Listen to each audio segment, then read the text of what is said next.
Hi guys, my name is Rudo. I'm a full-time stay-at-home crypto trader. So today we're going to be looking at this analysis that we've been sharing with you guys. And I explained to you guys, when we were moving into this area that I'm expecting Bitcoin to start pushing up higher into the 70s. So where we are now, it poses a really fair question. Should I be shorting Bitcoin?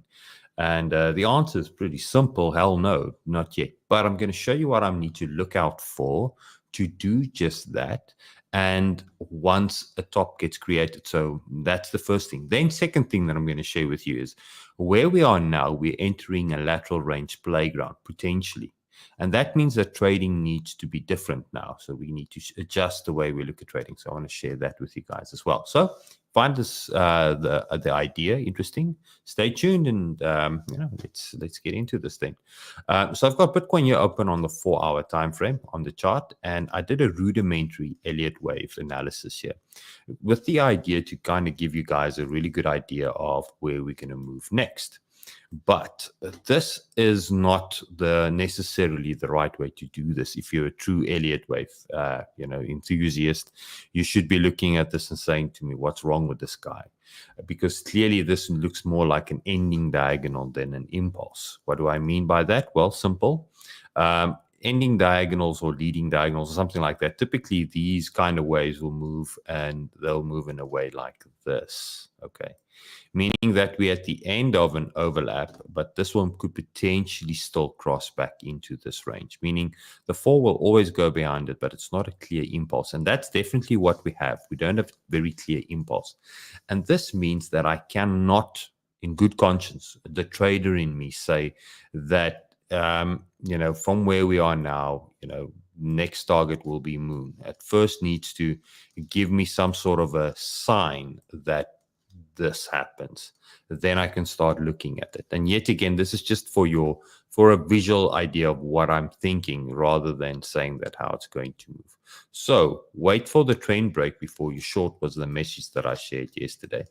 And the argument is very simple. As long as an impulse or any move stays above the 23.6, which in this instance is Bitcoin at around $71,000 thereabout, okay, 71,700 thereabout, you can expect higher highs. It's going to keep on trending. So the market will get into these range bound traps, but it will always bounce on the 23.6 potentially, so that it's kind of your cue to know that there's more momentum entering the market. It did it in this little impulse, and if I move back to the past year, you'll see it will obviously do the same there as well.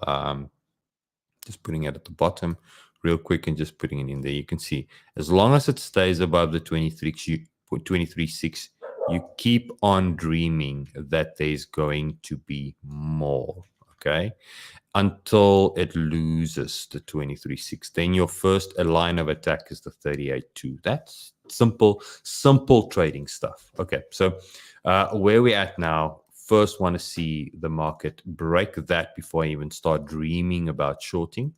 But the shorter term outlook, meaning this is a 4-hour analysis, means that for this to be a top, let's say that, we would potentially need to go and sweep the initial range low highs, okay, and then come right back in below that area to create what typically looks like in most instances a head and shoulders pattern, meaning I'm looking for the head to appear first before I can even start thinking about that. And now a head and shoulders pattern, if I'm drawing it like this now, typically your RSI in that instance will either be trending up, okay, and start trending down as that the head and shoulder patterns happens, so that you get your strong bearish divergence. So that is the second thing that you need to be looking at. So we're at the position where we're at highs, bringing in the RSI, and there's no divergence just yet. The RSI has retraced a little further down than price. If we were to compare these on a line-to-line basis, you can see. So the market inevitably is going to get to a position, if it goes higher, where the RSI will be lower. And then the third thing that I want to bring to your attention that you need to remember is just to focus on the closing price of that originating pivot, that high point on the RSI, because that will typically be your momentum support. So where we're at now is we're at resistance. So we're below the market to resist the support level, and we're trying to push the price a little bit higher. Okay, that's the general idea of everybody trading in the market. If you're buying now, you're thinking it's going to go higher. And if it does go higher, then you'll have a new line drawn in the sand where if it falls below it, it opens the door. Now, let's try and do a little bit of prediction work here. Remember, prediction's crazy. It doesn't really bring any value other than just to help us set our expectations. Let's say the market pushes up into 75K. It's a nice, even number. Okay, so when you look at quarter level theory, the market tends to move into quarter levels, meaning it will go to 25, then to 50, then to 75, then to 100. Statistically, these are high probable target numbers, so they will also have a lot of resistance. So I'm still holding on hope that this move isn't over and we're going to move into resistance. And then funny enough, if I reverse engineer that, the 38.2 is right on the level where the divergence pivot is, meaning the price could push up there within this week or next week, come right back, and then turn this into support to keep on running. And then only we could start saying maybe this then becomes an impulse. And the idea that, the first bearish idea where I'm using this as a one, we were looking at that, then that gets deleted because you still need to have strong impulse in order for that to happen.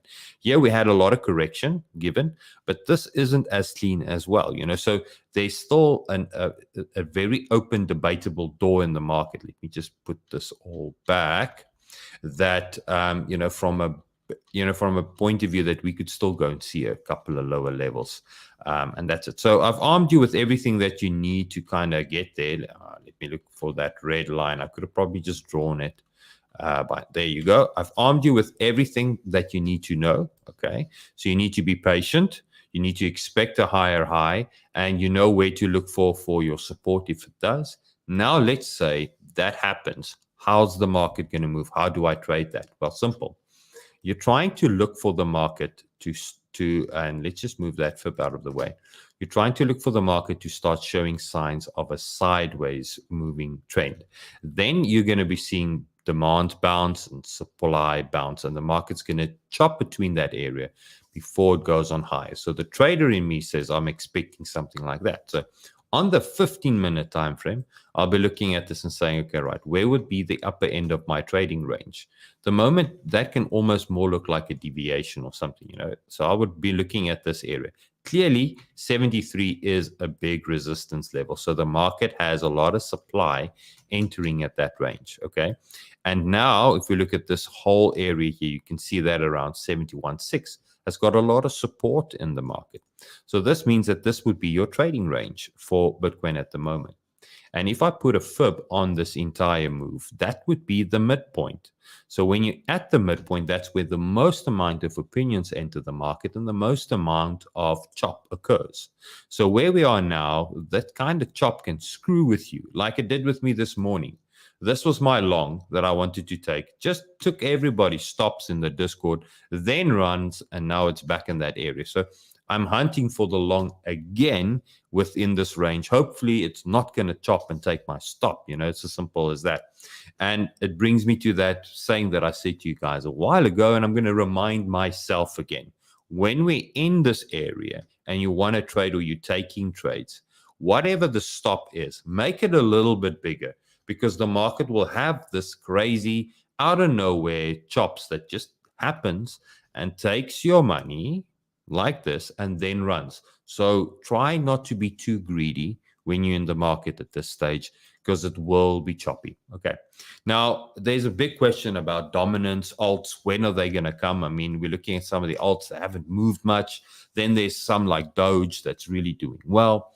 I'm going to discuss that in this afternoon stream. So make sure to tune in for that one, as my attention is slowly going to be shifting away from Bitcoin onto the alts now, because I'm preparing for alt season. I want to start getting in those entries. Okay, so to get to the comments question, let's quickly see who we've got live in here. We've got Edu as always, Mr. Chris, Whale Talk, hello, Altec Codes, James, thanks for joining in, and there's a lot of you guys. Thanks so much for taking the time joining me live here on Discord, on YouTube, not Discord. Already did the Discord in the morning. So for everybody else, just a friendly reminder, videos brought to you compliments of Prime. You want to join or support the channel, open your Prime account. I trade exclusively there, all my leverage entries. I like a deep liquidity pool, and I trade Bitcoin exclusively, So if you want to trade with that, if you want to join me in my Discord, you're more than welcome to do so. All you need to do is head over to the Discord links in the description. You can use the Prime the Prime account sign up to get access to the Discord, or you can just straight up go into the Discord and subscribe to all the stuff I do in the private group. It's as simple as that. All the links and hot buttons are there for you to follow step by step by step. Okay, Joel, Leo, Stanku, all of you guys, see you in the afternoon stream.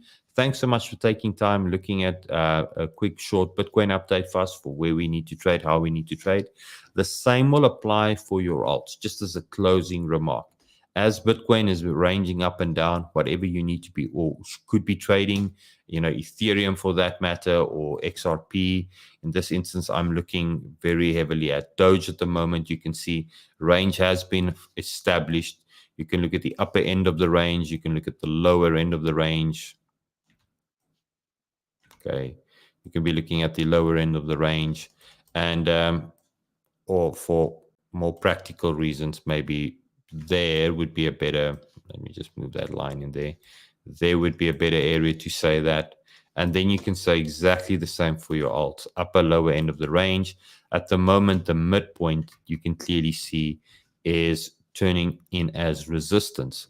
So as Bitcoin is trying to fight itself into the upper end of its range, Dogecoin could potentially jump around and move.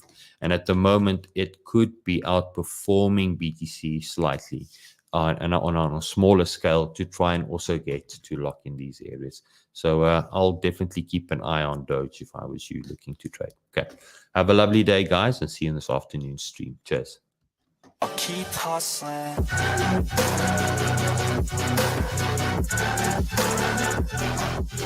Subscribe now.